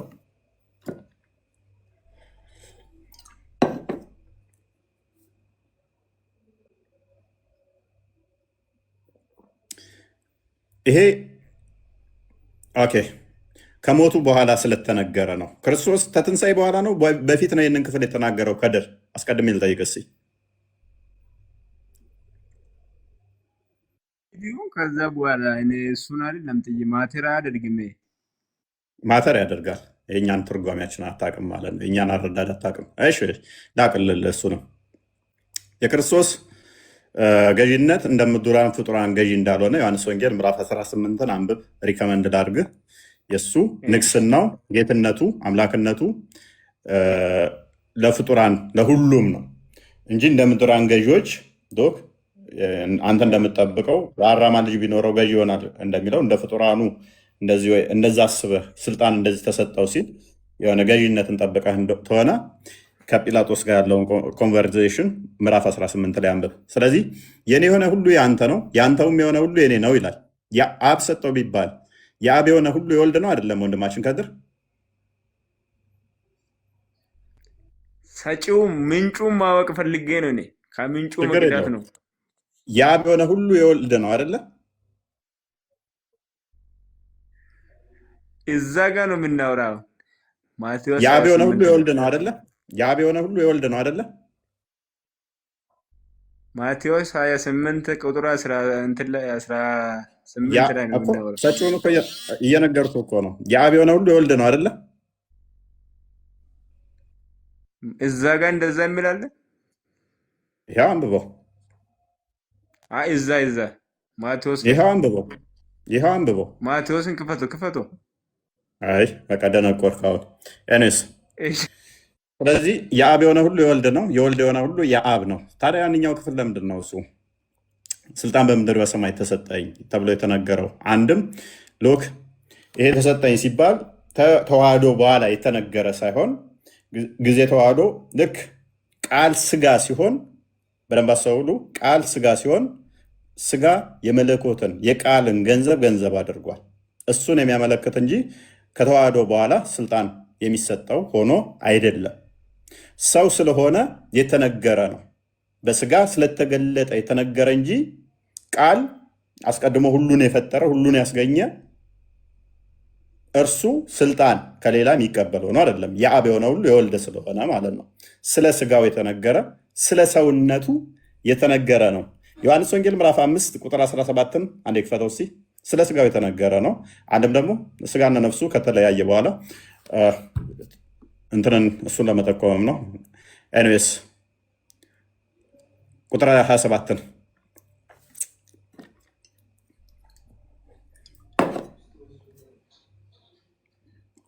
የሰው ልጅም ስለሆነ ይፈርድ ዘንድ ስልጣን ሰጠው። ስለዚህ ስልጣን ተሰጠው ሲባል በስጋ ስለተገለጠ የሰው ልጅ ስለሆነ ከማርያም ስጋና ደምን ነፍስን ስለተካፈለ ስለ ሰውነቱ የተነገረ ነው። ምክንያቱም እሱ አስቀድሞ ፊልጵስዩስ ምዕራፍ 2 ቁጥር 5 ላይ እንደሚናገረው ከቁጥር 5 እስከ 8 አንድ ሼክ አድርገው በእግዚአብሔር መልክ ሲኖር እሱ የባሪያም መልክ የሰውን እዞ ስለመጣ ስለሱ የተነገረ ነው እንጂ ከተዋህዶ በኋላ ስልጣን የሚሰጠው ሆኖ ስልጣን የሚቀበል ሆኖ አይደለም።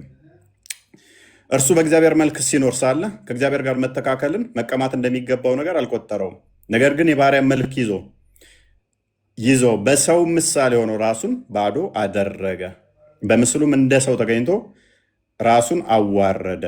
ይኸውም ለመስቀል ሞት እንኳን የታዘዘ ሆነ። ስለዚህ ስለ ሰውነቱ የተነገረ ነው። ስለ ሰውነቱ የተነገረ ነው እንጂ ወልድ ከአብ የሌለው ስልጣን የሚቀበል ቃል አስቀድሞ ያልነበረው ሆኖ አይደለም። ነገር ግን ስጋ አስቀድሞ ገዢ አልነበረም።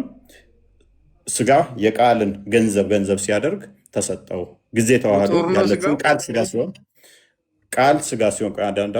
ስጋ ሲሆን ያለችውን ለመናገር ነው። ዮሐንስ ወንጌል ምዕራፍ 5 ቁጥር 17 ላይ ይህንን ከአብ ጋር ያለውን ኦንቶሎጂካሊ ያላቸውን ኮሚኒኬሽን አይምን ግንኙነት በደንብ ስለሚገልጸው ማለት ነው። ቁጥር 17 ላይ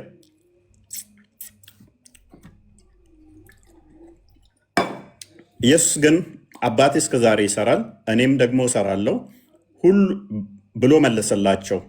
እንግዲህ ሰንበትን ስለሻረ ብቻ አይደለም፣ ነገር ግን ደግሞ ራሱን ከእግዚአብሔር ጋር አስተካክሎ እግዚአብሔር አባቴ ነው ስላለ ስለዚህ አይሁድ ሊገሉት አብዝተው ይፈልጉ ነበር አለ።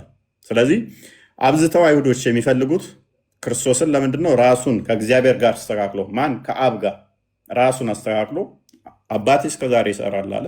አባቱ ይፈጥር ነበረ፣ ዓለማትን አስገኝቷል፣ ሁሉ ሰርቷል፣ ሁሉም ፈጥሯል፣ ሁሉን አስገኝቷል። እስከዛሬ ይሰራል፣ እኔም እሰራለሁ አላቸው። ስለዚህ የባህሪ ልጅነቱን ገለጸላቸው ማለት ነው። ቁጥር 3 አካባቢ ላይ አብ እንደማይፈርድ ይናገራል። ያ ማለት ቆይ አዳምጥ።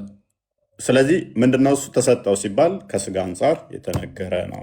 ስጋው የቃልን ገንዘብ ከማድረግ አንጻር የተነገረ ነው። ዮሐንስ ወንጌል ምዕራፍ 10 ቁጥር 30 ላይ እኔና አብ አንድ ነን ስላለ ይዘጋዋል። ዮሐንስ ወንጌል ምዕራፍ 15 ዮሐንስ ወንጌል ምዕራፍ 16 ቁጥር እኔና አብ አንድ ነን። ያው ተከፍቷል እኮ አንድ ነን ማለት አንድ ነን ነው ወይስ አንድ አይነት ነን ነው እያለ ያለው? አንድ ነን። ምክንያት አብ ያለው ቅድም ባሳየው ላይ ዮሐንስ አንድ ወንጌል ማለት አንድ ስንት ቁጥር ነው የምታውቀው አንተ? አንድ ማለት ብዙ አይነት አንድ አለ። አንድ ነን ሲል በአካል አንድ እንዳልሆኑ ነን ብሎሃል። አንድ ነን፣ አንድ በአካል አንድ አይደሉም፣ ነገር ግን አንድ አይነት ነን ያላለም። በፍቃድ በስልጣን በአገዛዝ አንድ እንደመሆናቸው ደግሞ ዮሐንስ ወንጌል ምዕራፍ 16 ቁጥር 15 ላይ አንድ ክፈተው። ተው በቃ ቻው፣ አልመለስክልኝም። ሰላም ድር የዋብያ ዘመቻ ላይ እንገናኛለን። የራስን ትመልሳለህ፣ የትም እንዳትሄድ። ቆይ አንድ ትመልሳለህ። አንተንስ አንድ ማስረጃ ሳስጠኝ። ለአብ ያለው ሁሉ የኔ ነው ይላል። አብ ስልጣን የሚሰጥ ከሆነ ወልድም አለው ማለት ነው። ለአብ ያለው ሁሉ ሰጥቶት ነው፣ አካፍሎት ነው። ምን ነው? አይደለም፣ እንደዛ የሚላ ኬት አመጣው? ዓለምን የፈጠረው እኮ ራሱ ነው አስቀድሞ። አባቴ እስከዛሬ ይሰራል አለህ እኮ፣ እኔም እሰራለሁኝ አለ። አባቱ ፈጥሯል፣ እሱም ፈጥሯል። ነገር ግን ስለ ስጋው የተነገረ አንተ ከዋብየው ጭንቅላት አትሻልም? ምን አንተ ደግሞ ተነሱም እየባስክብኝ ነው። ኤኒዌይስ እስቲ አንተን ደግሞ ሲመርጃ አሁን አንደኛ ቆላሲያስ ምዕራፍ 1 ቁጥር 15 ሜቢ ቼክ ቆላሲያስ ምዕራፍ 1 ቁጥር 15 የኔን ልክፈት። ኦኬ አዳምጥ፣ ቆይ አንዴ አዘጋጅ አንተ። እሺ እርሱ የማይታይ አምላክ ምሳሌ ነው። የሚታዩትና የማይታዩት ዙፋናት ቢሆኑ ወይንም ጌትነት ወይንም ስልጣናት፣ ስልጣን በምድር በሰማይ ተሰጠ የሚለው ማለት ነው። እርሱ የማይታይ አምላክ ምሳሌ ነው። የሚታዩትና የማይታዩት ዙፋናት ቢሆኑ ወይንም ጌትነት ወይንም አለቅነት ወይንም ስልጣናት በሰማይ በምድር ያሉት ሁሉ በእርሱ ተፈጥረዋል። እርሱ ሶሪ የቱ ጋር ነበርኩ? በእርሱ ተፈጥረዋል ከፍጥር አይደነ ተምታታብኝ። ኤኒዌይስ ስልጣናት፣ ዙፋናት፣ ኤቭሪቲንግ በሰማይ በምድር ያሉት በእርሱ የተፈጠሩ ናቸው። ስለዚህ ስለ ስጋው የተነገረ ነው ያንኛው። ኤኒዌይስ እስኪ አንተን አንድ ነይ ቀጥልስ። አልሰጠኝም እኮ አንድም እንኳን እውነት ነው። ክፈት በሎ እንዲ ያለኝ ነ ክፈት በሎ ሱረቱ ጣሃ 20ኛው ሱራ ቁጥር 8ን ክፈት በሎሽ። አንተ ብንያም ቀጥል። ይሰማኛል? አይሰማም። አላህ ቀጥታ የተናገረበት እኔ አምላክ ነኝ ብሎ አንበሳ ወርድልሃለሁ። ይኸው ሱረቱ ጣሃ አንበሳ ወርድልሃለሁ 8 ላይ ቁጥር 8 ነው ያለው።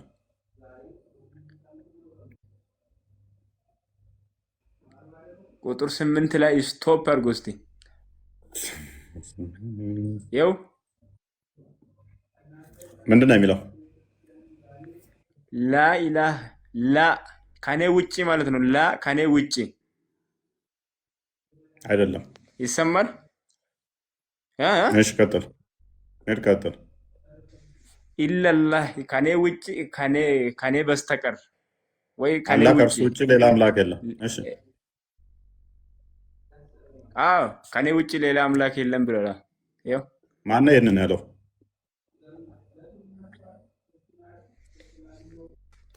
የራሱ ለማን ያለው? ለእኛ ነዋ። ለአንተ ቀጥታ አላህ ብለዋል እንደዚህ ለሙሉ እመት ነው ያለ። ለማን ነው? ማን ይህንን አላህ እንደዚህ ለማለቱ ማን የነገረ? እኔ አንብቤ ነው። እና ደምሳሽም የጻፈው መጽሐፍ ላይ እንደዛ ብታገኛ አንብቤ ነው ልትለኝ ነው? ይህን ማን አንተም የጻፈው? አንብቤ እኮ ነው ወርዶብህ ነው ኖ ኖ ኖ። ይሄንን አላህ እንደዚህ ለማለቱ ምንድን ነው ማስረጃ? ለማን የተነገረው? እንደዚህ ራሱ አላህ ነው የተናገረው? ብሏል። ይኸው አይ የራሱ ራሱ ነው። አላህ ነው የተናገረው? ያ አዎ ይሄንን ለማን ተናገረ? የራሱ ራሱ ቀጥታ ነው የተናገረው ለማን? ብለሃል። ለማን ተናገረ? ለኡመቶቹ ነዋ። ለየትኛው እመት? በሰው አማካኝነት በማን አማካኝነት? ታውቋለህ። ለምን ትጠይቀኛለህ? መልስ መልስ መልስ ፕሊስ፣ ሳያት አትግደል። ለማን ነው ይህንን የተናገረው? ያው አመጣውልህ። የምትፈልገውልህ ምንድን ነው? ለማን የተናገረው? ይህንን አላህ ቀጥታ የተናገረበትን አመጣለሁ ብለኸኛል። ይህንን ማን የተናገረው? እኔ አንብቤ ማን ነው የተናገረው? አንበሳውን ያው ብላለኝ። መጽሐፍ ነው አላህ ቀጥታ የተናገረበት ከሆነ ማን የተናገረው? ይሄን እንደ ቀጥታ የሚባል ነገር የለም። ቀጥታ ምንድን ነው? እና ታዲያ ምን ሰንበዴ የተጻፈ ነገር ሁሉ ዝም ብለህ ልታነብ ነው? ደምሳሽም እኮ ፍቅር ሲዝም ላይ እንደዛ ብሎ ሊጽፍ ይችላል። መጽሐፉ አለ ልላክልህ እንዴ? የደምሳሽ ደምሳሽ እኔ ስለሚያውቀው ነው። እዚህ ኢትዮጵያዊ ነው ደምሳሽ። ኢትዮጵያዊ አሃ፣ ዝም ብለህ አረብና ኢትዮጵያዊ ሲሆን ልዩነት አለው ማለት ነው። እሺ ፎርሴክ ኦፍ አርጉመንት አይደለም። ታንተ ጋር ስማማምና ይህንን አላህ ነው የተናገረው። አላህ ቀጥታ ለሙሐመድ ነው የነገረው ይህንን? አዎ ለእኛም አዎ አዎ ለእኛም ለአንተ ይህንን አላህ ነግሮሃል ቀጥታ ወይስ መጽሐፉን ነው ያነበብከው? በመጽሐፉ ነገረኝ። በመጽሐፉ አማካኝነት ጎበዝ። የመጀመሪያ ይህንን ንግግር ለማን ነው የተናገረው አላህ? መጀመሪያና መጨረሻ የሚባል የለም። መተጻፍ የለም። ተቀመጠ ከዛ አነበብ ብሎ ነው እኮ የተጻፈው እኮ መጀመሪያ ሲሰማ ነው አይደለ? ለመጀመሪያ የተናገረው ለማን ነው ይህንን ምኑ ንግግር? ነው የሚሰማው? አላህ እኔ አምላክ ነኝ ብሎ የተናገረው ይህንን መጀመሪያ ለማን ነው? ለእኔም ጭምር ነው። አቦ በእናትህ ጊዜ አትግደድ አንተ። ለመጀመሪያ ጊዜ የተናገረው የምሬን ለማን ነው። ነው? ይሄንን ለሙሉ እመት ነው። የምሬን ነው። እያዛክ ነው። ለመጀመሪያ ጊዜ እኔ አምላክ ነኝ የሚለውን ንግግር ለመጀመሪያ ጊዜ ያወረደው ለማን ነው? የወረደበት ሰው ነው። ማን ነው እሱ? ማን ነው ነው አልኮ ቅድም አንተ ሙሐመድ ብለህ ነው የምታምነው? አዎ ኦኬ። ለሙሐመድ ቀጥታ አላህ ነው የነገረው አይደለም። ማን የነገረው? ሌላ ተላኪ ያለ ማለት አሃ ቀደም እኮ ቀጥታ አላህ የተናገረውን አመጣለሁ ነበር ያልከኝ። አሁን ሌላ ተላኪ ነው የነገረው ትለኛለህ እንዴ? ቀጥታ በጆሮዬ አልነገረኝም። ቀጥታ በጆሮዬ አላህ የተናገረውን አመጣለሁ ብለህ ነበር። እሺ ሌላ ተላኪ ማን ነው? እሺ በሙሐመድና ሌላ ተላኪ ማን ነው እሱ? እሺ ንገር፣ ቀጥል። ማን ነው? የተከበረ የምልክተኛ ቃል ነው። እናመሰግናለን። የተከበረ መልእክተኛው ማን ነው እሱ? ሩሁል ቅዱስ። ሩሁል ቅዱስ ማን ነው? ሩሁል ቅዱስ ማን ነው?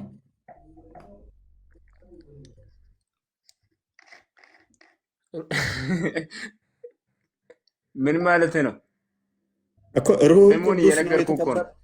ቃሉ ይሄ የክቡር መልእክተኛው ነው። ክቡር መልእክተኛው ደግሞ ሩሁል ቅዱስ ነው ብለሃል። ማን ነው ሩሁል ቅዱስ? ክብር መልእክተኛው ነው። ማን ነው እሱ? ክብር መልእክተኛው ሌላ ስም አለው?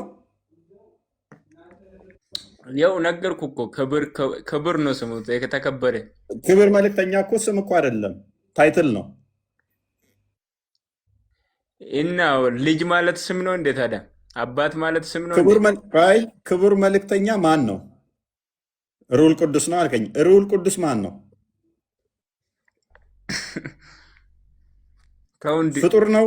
ፈጣሪ ነው? መልአክ ነው? ሰው ነው? ሩሁል ቅዱስ ስሙ ነው። ስሙ ነው እኮ። ፈጣሪ ነው? ፍጡር ነው? ሴጣን ነው? ወይንስ ምንድን ነው? አምላክ ነው? መልአክ ነው? ምንድን ነው? የተከበረ መልእክተኛ ማን ነው? ሩል ቅዱስ ፈጣሪ ነው? ፍጡር ነው? መልአክ ነው? ሰው ነው? የተገኘ ነው ከጊዜ በኋላ። ማን ነው እሱ? ምንድን ነው? ሰው ነው ወይንስ ስሙ አምላክ ነው? ሩሁል ወይንስ ቅዱስ። እሺ፣ ሰው ነው? አምላክ ነው? መልአክ ነው? እሱ ፍጡር ነው። አምላክ ነው? መልአክ ፍጡር ነው ነው። ወይንስ ሰው ነው? መልአክ ነው ወይንስ ጅኒ ነው ወይንስ ሰው ነው? ፍጡር ነው። እሱማ ሰው ነው? መልአክ ነው ወይንስ ጅኒ? መልአክ ነው። እሺ መልአክ። ኦኬ። ስለዚህ የክቡር መልእክተኛ ቃል ነው ይሄ አይደለ?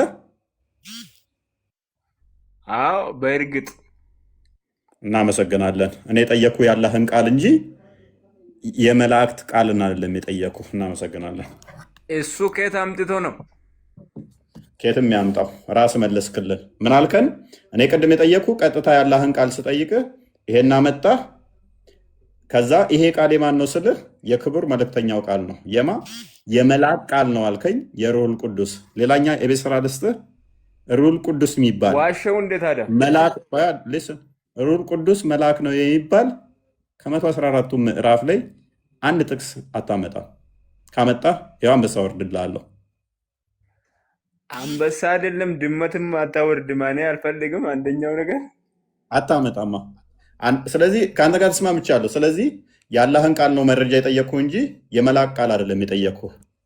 የሩል ቅዱስን ቃል አይደለም የጠየቅኩ። ያለህን ቃል ነው የጠየቅኩ። መሰከሩለት ብለህ ቅድም አንተ ያመጣው ቃል የማን ቃል ነው?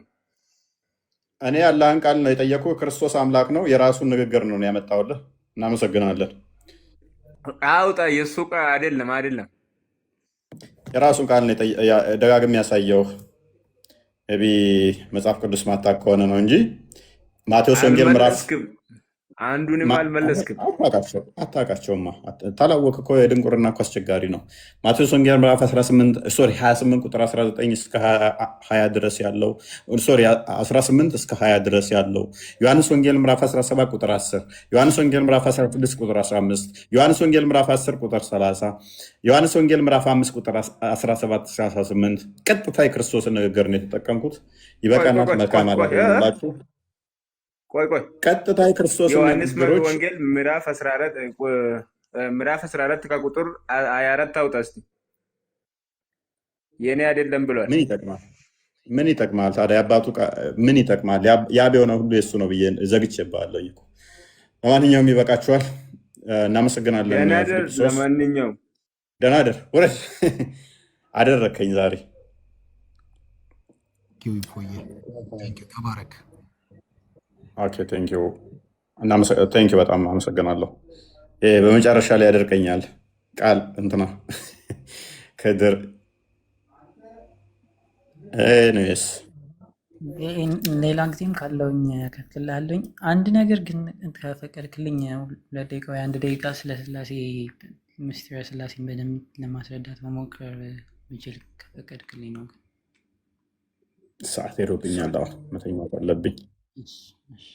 7 ተኩል ሆኖ ገና አሁን እንደገና ደግሞ እንማማር።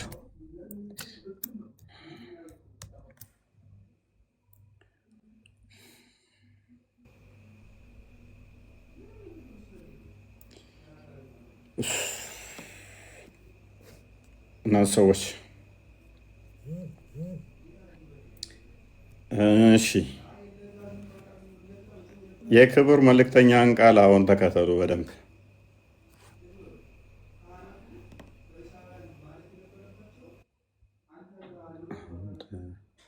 ውሃ ጨርሼ በጣም ጠምቶኛል እና ስትራግል እያደረግኩ ነው። ውሃ ካልጠጣሁኝ ላይቭ ላይ በጣም ነው ምዝገው። ይኸው የለኝ አኑኔ።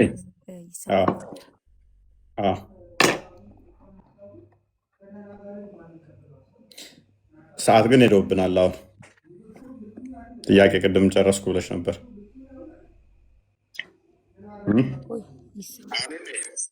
ወይ ይሰማል?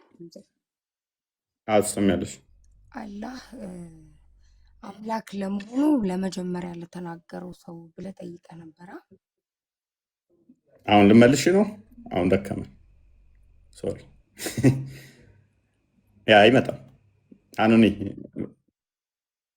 ያዥና ነኝ መቼም አይመጣም። መልስ የለውም ይሄ ጥያቄ መልስ